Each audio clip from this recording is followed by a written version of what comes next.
How better to track the return to work and travel than through demand for doggy daycare?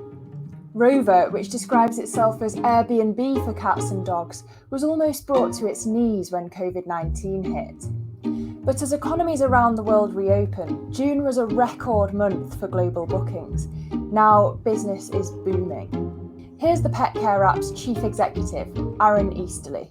The pet industry in generally is considered recession-proof, just because even when people skimp in other areas, they don't skimp on their pets, and pet ownership continues to go up, and pet share of wallet of household income continues to go up. But it turns out if you're in the travel-related pet business and or go into work-related pet business, that's the exception to something. It was not pandemic-proof. As a CEO and entrepreneur, I never thought I'd see negative sales. But we went through a period last year where we had negative net sales, meaning the cancellations from previous bookings more than outweighed any new bookings coming in. And I didn't even know that was a possibility. I was like, oh, dear Lord. So it was brutal. He says demand for Rover's services are a bellwether for the economic recovery. The business is a pretty good predictor of return to normalcy. The numbers in the US, the correlation with travel is almost mind-boggling how perfectly correlated it is.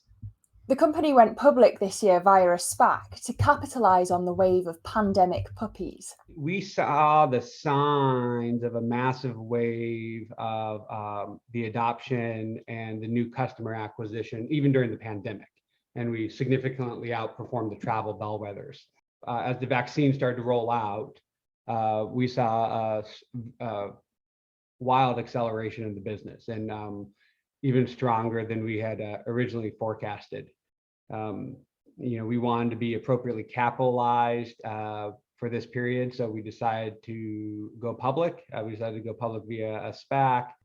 He says people have grown more attached to their pets during lockdowns, which will only drive demand for his business when they're lifted. Typically, a doggy daycare or a dog walk may be like, hey, I'm at work for 8 hours, 9 hours. I need you to come by for a dog walk. I'm going to drop my dog off for 8 hours. And we see some weird use cases for doggy daycare, like 4 o'clock to 8 p.m., 4 p.m. to 8 p.m. It's like, that's not daycare. It gets booked as daycare, but it's not daycare. Or 12 to 3.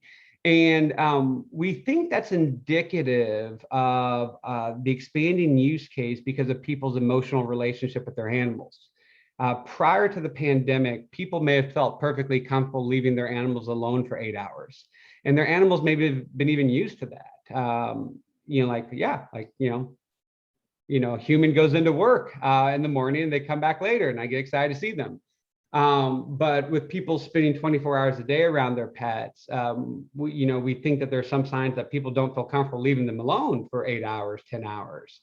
So what does he see as the biggest risk to Rover and the economic recovery? I think the biggest risk is the vaccine rollout or vaccine hesitancy is high, especially in some geographies, or that there's eventually a variant emerges that is more resistant to the vaccines.